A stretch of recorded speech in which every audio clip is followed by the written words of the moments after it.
அனைவருக்கும் வணக்கம். வானவில் டிவி வழங்கும் இது உங்கள் பேசும் நேரம்.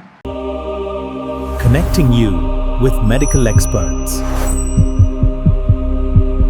ஸோ இப்போ நம்ம இஎன்டியில் இருக்க ஈயை பற்றி பார்த்துட்டோம். அதில் அடுத்தது நம்ம நோஸை பற்றி பார்க்கலாமா? அதுக்கு ரிலேட்டடான ட்ரீட்மெண்ட்ஸ் அண்ட் ப்ராப்ளம்ஸ் பற்றி என்னென்னு இன்னைக்கு பார்க்கலாம்.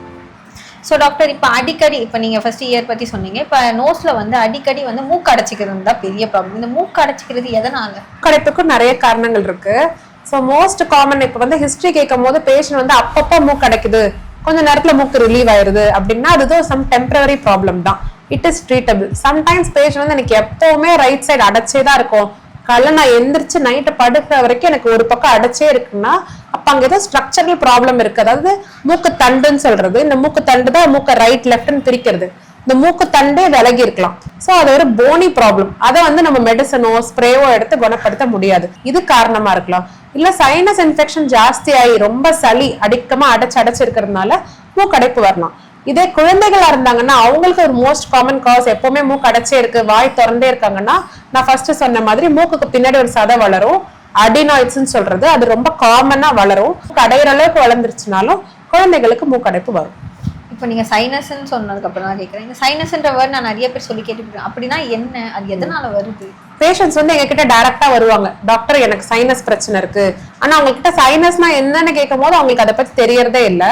ஸோ சைனஸ்ன்றது நம்ம முக ஃபேஷியல் போன்ஸ்ன்னு சொல்றது, முகத்துல இருக்க எலும்புகள். இந்த எலும்புகள் வந்து பாத்தீங்கன்னா நார்மலா இருக்க மாதிரி ஒரு சாலிட் ஸ்ட்ரக்சர் கிடையாது. அதுல அங்கங்க நிறைய இடத்துல ஓட்டைகள், துவாரங்கள் இருக்கும். ஃபுல்லா ஏர் மட்டும் தான் இருக்கணும். ஸோ தட் நம்ம ஃபேஸ் வந்து கொஞ்சம் லைட்டரா இருக்கும். யோசிச்சு பாருங்க, நம்ம தலை மண்டை ஓடு, அதுக்குள்ள இவ்வளவு எலும்பு இருக்கு, அதுக்கு பின்னாடி மூளை இருக்கு. So it will be very difficult நம்ம இவ்வளவு பெரிய ஹெவியான ஸ்கல்ல வச்சு மூவ் பண்றதுக்கு. அதனால பர்பஸ்ஃபுல்லா இந்த சைனசஸ் வந்து இருக்குது. So this will make the skull lighter. இந்த சைனஸ்ல இன்ஸ்டெட் ஆஃப் ஏருக்கு பதிலா நீரோ இல்ல நீருக்கு பதிலா சீழு, சளி இதெல்லாம் சேர்றதுக்கு பேர் தான் சைனோசைட்டிஸ். அந்த சைனஸ்ல இருக்கிற ஏர் அல்லாம வேற ஏதாவது மீடியம் வந்துருச்சு, இதுதான் சைனோசைட்டிஸ்ன்னு சொல்றது. நம்ம நார்மல் கோல்டும் சைனஸும் இப்போ வேற வேறையா? ரெண்டும் ஒண்ணு கிடையாது. காமன் கோல்டுனா என்னன்னா ஒரு வைரல் இன்ஃபெக்ஷனால மூக்கு அடைச்சிட்டு இருக்கிறது மட்டும் தான் நம்ம காமன் கோல்டா சொல்லுவோம். இந்த காமன் கோல்டுக்கு நிறைய காரணங்கள் இருக்கலாம். ஒரு அலர்ஜியா இருக்கலாம், இல்ல சைனஸ் இன்ஃபெக்ஷனா இருக்கலாம். பட் ரெண்டுமே கூட இருக்கணும்னு அவசியம் இல்லை. கோல்டு இருக்கிற எல்லாருக்கும் சைனஸ் இன்ஃபெக்ஷன் வரணும்னு அவசியம் இல்லை. சைனஸ் இன்ஃபெக்ஷன்ன்றது நெக்ஸ்ட் லெவல். அதாவது கோல்டு ரொம்ப ஜாஸ்தி ஆகி அது அடுத்த சைனஸ் வரைக்கும் இங்கெல்லாம் பரவனா வர்றதுதான் சைனசைட்டிஸ். ஸோ கோல்டு இருக்கிறவங்களுக்கு சைனஸ் இன்ஃபெக்ஷன் இருக்கணும்னு அவசியமே இல்லை. இப்போ இந்த சைனஸ் ப்ராப்ளம் இருக்கிறதால தான் கண்ணு தலைலாம் ரொம்ப வலிக்கும்னு சொல்றாங்க. அப்படியா? உண்மையா? ஆமா, ஏன்னா சைனஸஸோட லொகேஷன் அந்த மாதிரி. லொகேஷன் வந்து கண்ணுக்கு பின்னாடி இருக்கிறது, நம்ம இங்க ஃப்ரண்ட்ல இருக்கிறது, அதே மாதிரி இந்த புருவத்துக்கு மேல, அதோட லொகேஷனே அங்க இருக்கிறதுனால சோ அங்க இன்ஃபெக்ஷன் வரும்போது அந்த இடத்துல தான் வலிக்கும். பட் இது வந்து காமனா மைக்ரேனோட கன்ஃபியூஸ் பண்ணிக்க கூடாது. மைக்ரேன் இருக்கிறவங்களுக்கும் கண்ணு வலி வரும், தலைவலி வரும். ஆனா அது எப்பவுமே ஒத்த சைட்ல இருக்கும், யூனிலேட்டரல், ஒரு சைட்ல மட்டும் தான் அஃபெக்ட் ஆகும். இதே சைனசைட்டிஸ் இருக்கிற பேஷண்ட்க்கு பாத்தீங்கன்னா பைலேட்டரல், ரெண்டு பக்கமுமே அஃபெக்ட் இருக்கும் அவங்களுக்கு. அப்ப இந்த ரொம்ப நாள் கோல்டு இருந்தா உங்களுக்கு சைனஸ் ப்ராப்ளம் தான் இருக்குமா? ரொம்ப நாள் கோல்டுனா லைக் நீங்க சொல்றது வருஷ கணக்குல இருக்கிற கோல்டுக்கு வேற காரணங்கள் இருக்கலாம். உள்ள கண்டிப்பா சதையாவே ஃபார்ம் ஆயிருக்கலாம். இல்ல அவங்களுக்கு ஒரு வருஷத்துல வந்து 6 months அவங்க நல்லா இருக்காங்க, 6 months மூக்கு ஒழுகிட்டே தான் இருக்காங்கன்னா அப்போ உங்களுக்கு மோஸ்ட் காமன் காஸ் வந்து அலர்ஜி. ஸோ அலர்ஜியா இருக்கலாம் உங்களுக்கு. மேம், இப்போ நீங்க சொன்னீங்க அலர்ஜினால கூட இந்த மாதிரி ப்ராப்ளம்ஸ் வரலாம் அப்படின்ட்டு. இந்த நிறைய பேர் சொல்லுவாங்க அந்த மாதிரி நோஸ்ல எனக்கு அலர்ஜி, எனக்கு அதனால அதிகமா தும்மல் வரும், அந்த மாதிரிலாம் சொல்லுவாங்க. இந்த அலர்ஜி வரதுக்கு ரீசன் என்ன? ஸோ எதனால வேணா அவங்களுக்கு அலர்ஜி டெவலப் ஆயிருக்கலாம். சம்டைம்ஸ் பாத்தீங்கன்னா அவங்களோட ஹிஸ்டரி எடுத்து பாத்தீங்கன்னா எங்க பாட்டிக்கு அந்த மாதிரி இருந்தது, எங்க அப்பாக்கு அந்த மாதிரி இருந்தது, என் சித்திக்கு அந்த மாதிரி இருந்தது. So it will run in the family. So allergy is a genetic problem. Sometimes அவங்களுக்கு எந்த ட்ரிகருமே இல்லாம ஜெனட்டிக்கா இருக்கிறதுனால அவங்களுக்கு அலர்ஜி வரலாம். ஆர் சம்டைம்ஸ் வந்து ஹெரிடிட்டரி இல்லாம அக்வயர்டுன்னு சொல்றது, அதாவது ஆஸ் தே க்ரோ திடீர்னு அவங்களுக்கு ஒரு அலர்ஜி டெவலப் ஆகலாம். ஃபார் எக்ஸாம்பிள் முட்டை சாப்பிடும் போது அலர்ஜி வரலாம், பால் சம்பந்த பொருட்கள் சாப்பிடும் போது அலர்ஜி வரலாம், ஃபுட் வழியாவும் அவங்களுக்கு அலர்ஜி டெவலப் ஆகலாம், ஆர் ஜெனட்டிக்காவும் அலர்ஜி வரலாம், ஆர் ஒரு பொடி, ஒரு டஸ்ட் அலர்ஜி, அதனாலயும் அவங்களுக்கு அலர்ஜி டெவலப் ஆகலாம். அப்போ இந்த அடிக்கடி ஸ்னீஸ் பண்ணுவாங்களா, தும்பிட்டே இருப்பாங்க, என்னால தும்மலை கண்ட்ரோலே பண்ண முடியாதுன்னு சொல்லுவாங்க, அதுவும் ஒரு அலர்ஜி தானா? ஸ்னீசிங் வந்து ஒரு ப்ரொடெக்டிவ் ரிஃப்ளெக்ஸ். ஸோ நம்ம டஸ்ட்டுக்கு போறோம் அப்படின்னா நமக்கு அந்த தும்புறது வந்து நம்ம பாடி நம்ம கொடுக்குற ஒரு ரிஃப்ளெக்ஸ். ஸோ தட் உள்ள போனது வந்து வெளியே வரணும் இல்லையா, அதுக்காக கொடுக்குற ரிஃப்ளெக்ஸ். ஆனா இதுவே ஒரு 5 தும்மலோட நிக்காம 20 வாட்டி தும்புறாங்க, இல்ல டஸ்ட்டுக்கே போகல, எந்திரிச்சு பெட்ல இருக்கும் போதே 10 வாட்டி 20 வாட்டி தும்புறாங்க அப்படின்னா மட்டும்தான் அது எக்ஸசிவ் ஸ்னீசிங் மட்டும்தான் அலர்ஜியோட ஒரு வெளிப்பாடு. அதே மாதிரி இந்த இப்போ ரீசெண்டாக ஸ்ட்ரேஞ்சர் திங்ஸ்ல பார்த்தேன், ஒரு சின்ன பொண்ணுக்கு வந்து திடீர்னு மூக்குல இருந்து ரத்தம் வரும். சில பேர் நான் படிச்சுட்டே இருப்பேன், திடீர்னு மூக்குல இருந்து ரத்தம் வரும். அந்த மாதிரி கொரியன் டிராமாஸ்ல கூட காட்டுவாங்க. இந்த நோஸ்ல ப்ளீட் ஆகுறது என்னது, அது ஏன் ப்ளீட் ஆகுது, அந்த மாதிரி ஆனால் ஏதாவது ப்ராப்ளம் இருக்கா? ஸோ நோஸ் ப்ளீடிங் வந்து is always an ENT emergency. So அதை வந்து நம்ம வந்து லைட்டா எடுத்துக்கவே கூடாது. எனி அமௌண்ட் ஆஃப் ப்ளீட், கொஞ்சம் லைட்டா வருது, கர்ச்சீஃப் நனைகிற அளவுக்கு வருது, எதுவா இருந்தாலும் சரி, மூக்குல ரத்தம் வந்ததுன்னா அது உடனே ஒரு எமர்ஜென்சியா கன்சிடர் பண்ணி அந்த பேஷண்ட்டை உடனே ஹாஸ்பிட்டலுக்கு கூட்டிட்டு வரணும். ஸோ குழந்தைகளுக்கு மோஸ்ட் காமன் காஸ் எதனால மூக்குல ரத்தம் வருதுன்னா, அவங்களுக்கு மோஸ்டா அதுக்கு முந்தின வாரம் வந்து ஒரு கோல்டு இருந்திருக்கலாம். அந்த கோல்டோட கிரஸ்டிங்ஸ் சொல்றது, அந்த மூக்கு சளி இருக்கு இல்லையா, அது ஹார்டன் ஆயிருக்கும். அந்த குழந்தை வந்து சும்மா இல்லாம கையில நகை வச்சுட்டு அதை ரிமூவ் பண்ணணும்னு ட்ரை பண்ணிருக்கோம். ஸோ மோஸ்ட் காமன் காஸ் வந்து இதனாலதான் மூக்குல இருந்து ரத்தம் வரலாம். ஏன்னா இந்த மூக்குல இருக்க இந்த பகுதி வந்து கிட்டத்தட்ட 5ல இருந்து 6 ரத்த குழாய்கள் வந்து ஒன்னோட ஒண்ணு பக்கத்துல இருக்கிற ஏரியா அது. ஸோ தெரியாம அந்த சின்ன ஒரு ஃபிங்கர் நெயில் ட்ராமா அதனால கூட வந்து மூக்குல இருந்து ரத்தம் வரலாம். இதே பெரியவங்களுக்கு வந்து மோஸ்ட் காமன் காஸ் பாத்தீங்கன்னா ஹைப்பர் டென்ஷன், அதாவது ரத்த கொதிப்பு வந்து கண்ட்ரோல்ல இல்லாம இருக்கும் போது அவங்களுக்கு வந்து அது அங்க ஒரு ரத்த குழாய் வெடிச்சு அதுல இருந்து ரத்தம் வரலாம். மேம் இப்ப சில பேருக்கு வந்து அலர்ஜி இருக்கு, இப்ப எனக்கு வந்து டஸ்ட் அலர்ஜி, அதனால நான் வெளியே போவே மாட்டேன்னு சொல்றாங்க. இந்த டஸ்ட் அலர்ஜியை வந்து ஃபுல்லா கியூர் பண்ண முடியுமா? ஸோ அலர்ஜியை வந்து எப்பவுமே வந்து கியூர் பண்ண முடியாது. அலர்ஜியை வந்து கட்டுப்பாட்டுல வச்சுக்க முடியும். ஏன்னா நம்மள சுத்தி எங்க பாத்தீங்கன்னாலும் வந்து அலர்ஜென்ஸ், அது அலர்ஜி காஸ் பண்ற அந்த கிருமி இருந்துட்டு தான் இருக்க போது. நம்ம இந்தியால தான் இருக்க போறோம், டஸ்ட் இருக்கதான் போகுது. பட் அதை நம்ம ஒரு கட்டுப்பாட்டுக்குள்ள வச்சுக்க முடியும். சோ அதை எப்படி கட்டுப்பாட்டுக்குள்ள வச்சுக்க முடியும்? இதனால அவங்களுக்கு அலர்ஜி வருதுன்னு தரவா இவாலுவேட் பண்ணணும். அதுக்கு நீங்க ஃபர்ஸ்ட் ஒரு ENT டாக்டர் கிட்ட போகணும். உங்களுக்கு டஸ்ட் அலர்ஜியா, ஃபுட் அலர்ஜியா, ஸ்கின் அலர்ஜியான்னு அதுக்கு வந்து நாங்க நிறைய டெஸ்ட் வச்சிருக்கோம். ரத்த டெஸ்ட் இருக்கு, இல்ல உங்க ஸ்கின் மேலேயே வந்து அலர்ஜி காஸ் பண்ற அந்த கிருமியை ஸ்கின்ல வச்சு ரொம்ப சூப்பர்ஃபிஷியலா உள்ள செலுத்துவோம். அதை வச்சு தெரிஞ்சிடும் உங்களுக்கு வந்து முட்டை சாப்பிட்டா அலர்ஜி வருதா, இல்லைன்னா பால் பொருட்கள்னால அலர்ஜி வருதான்னு அந்த டெஸ்ட் சொல்லிடும். ஸோ இதெல்லாம் நீங்க தவிர்த்துக்கலாம். ஆர் இப்ப லேட்டஸ்ட் டெக்னாலஜில என்ன சொல்றாங்கன்னா வந்து அலர்ஜி காஸ் பண்ற அந்த சப்ஸ்டன்ஸே வந்து ரொம்ப மைன்யூட் டோசஸ்ல வந்து நம்ம பாடியில செலுத்த நமக்கு ஒரு டாலரன்ஸ் டெவலப் ஆயிரும். ஸோ அதே சப்ஸ்டன்ஸ் நெக்ஸ்ட் டைம் உங்களுக்கு வரும்போது உங்களுக்கு அதே ரெஸ்பான்ஸ் வராது. ஃபார் எக்ஸாம்பிள் நீங்க வந்து 10 வாட்டி தும்புறீங்க பால் குடிச்சதுக்கு அப்புறம் நினைச்சீங்கன்னா, இம்யூனோதெரப்பின்னு சொல்றது இந்த ட்ரீட்மெண்ட் எடுத்துக்கிட்டீங்கன்னா உங்களோட ரெஸ்பான்ஸ் வந்து 2 to 3 குறைஞ்சு போயிடும். சம்டைம் டஸ்ட் அலர்ஜி வேற வழியே இல்ல, வெளியே போய் தான் ஆகணும்னா you can wear protective mask. ரொம்ப cheap and best treatment mask போட்டுக்கலாம், அதை விட பெஸ்ட் எதுவுமே இல்ல. இப்போ நிறைய பேர் வந்து அலர்ஜிக்காகவும் மூக்கு அடைச்சிக்குதுன்றதுக்கு இந்த நாசல் ஸ்ப்ரேஸ் பண்றாங்க, அது சேஃப் தானா?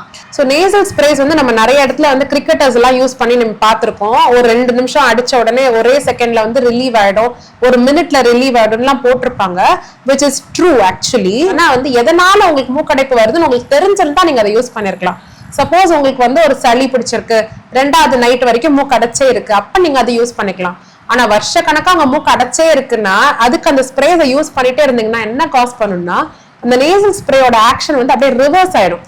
நீங்க எதுக்காக ஸ்ப்ரே யூஸ் பண்றீங்க, மூக்கை வந்து ரிலீவ் பண்ணணும், மூச்சு விடணும்ட்டு, அப்ப என்ன பண்ணும் அந்த ஸ்ப்ரே இருக்கிற கேப்பை கூட டோட்டலா க்ளோஸ் பண்ணிடும். It is a medical condition.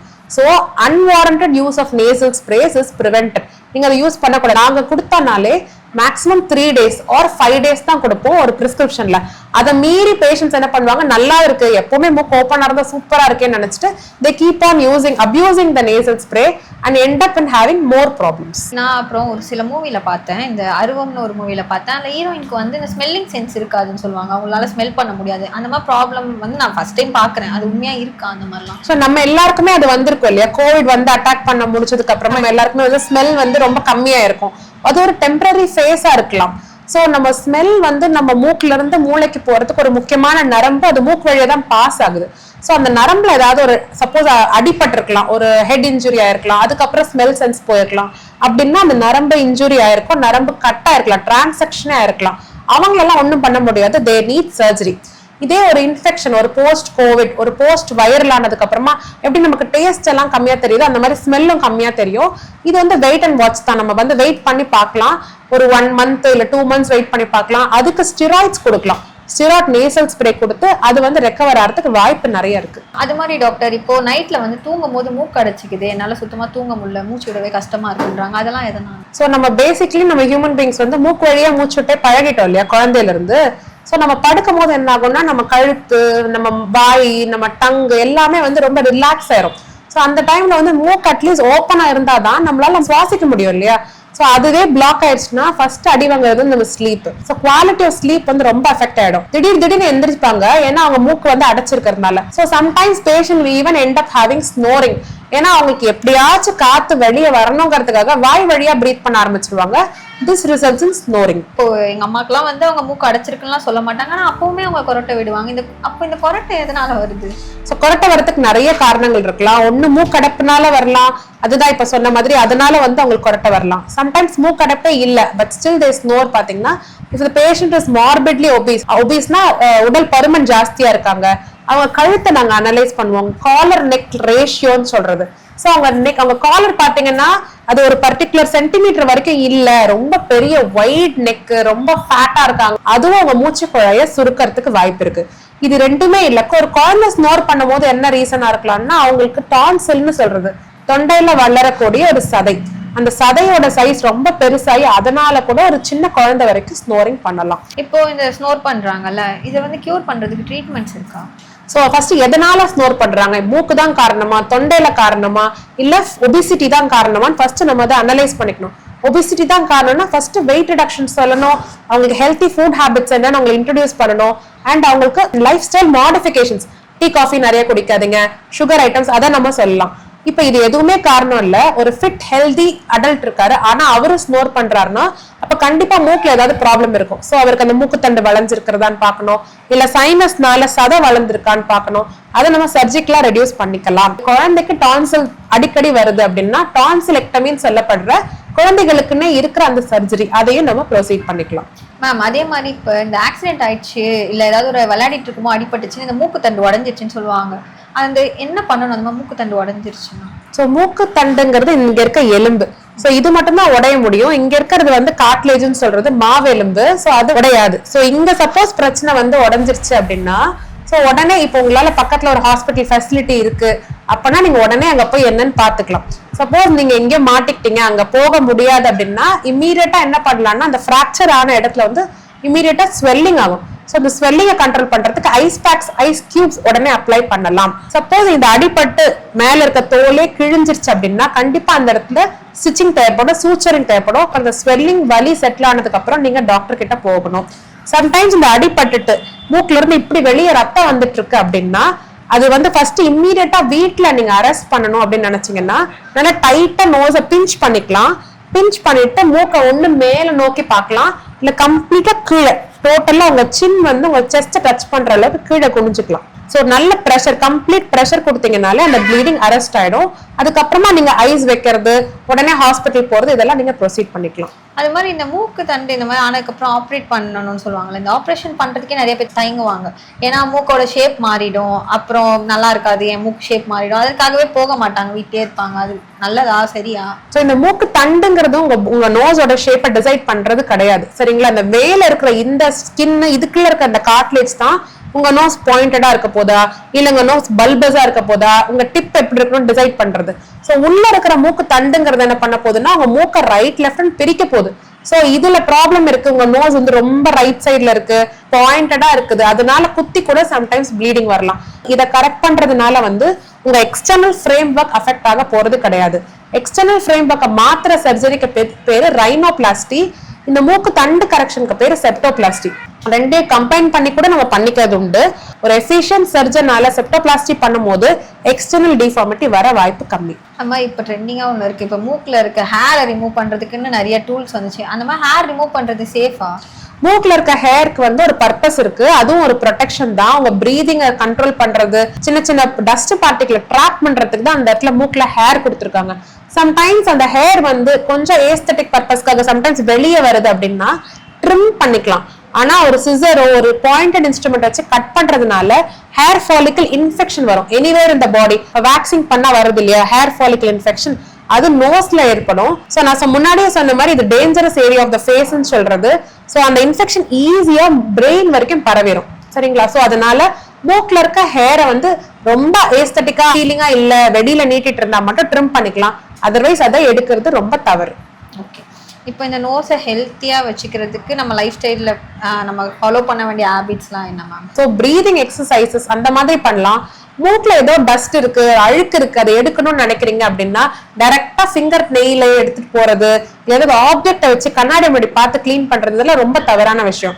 So ரொம்ப ட்ரைடு கிரஸ்டிங்ஸ் இருக்கு அப்படின்னா நீங்க என்ன பண்ணலாம், ஒரு கிளீன் டவல ஹாட் வாட்டர்ல முக்கி அதை ஸ்குவீஸ் பண்ணி கிட்ட அப்ளை பண்ணீங்கனாலே அந்த ஹீட்லயே அது வந்து விழுந்துரும். அதை விட்டுட்டு நம்ம கையை கொண்டு போய் வைக்கிறதுனால நம்ம ஃபிங்கர் நெயில் எவ்வளவு பாக்டீரியா இருக்கும் தெரியாது, அந்த டிப்ல எவ்வளவு பாக்டீரியா இருக்கும் தெரியாது. இதனாலே அவங்களுக்கு சூப்பர் அடர் இன்ஃபெக்ஷன்ஸ் வர வாய்ப்பு இருக்கு. ஸோ பிரீதிங் கிளீனா இருக்கு, நம்ம ரெகுலர் பிரீதிங் பண்ணிட்டு இருக்கீங்க, பிராணாயாமா அந்த மாதிரி பண்ணாலே நம்ம நோஸ் ஹெல்த்தியா தான் இருக்கும். Thank you so much ma'am. Thank you. இன்னைக்கு மூக்கு தொடர்பான நிறைய விஷயங்களை பத்தி நம்ம கேட்டு தெரிஞ்சுக்கிட்டோம். நாளைக்கு இதே மாதிரி தொண்டை தொடர்பான நிறைய விஷயங்களை பத்தி மேம் கிட்ட கேட்டு தெரிஞ்சுக்கலாம். நான் உங்க தேவி பிரியா, இது உங்கள் பேசும் நேரம்.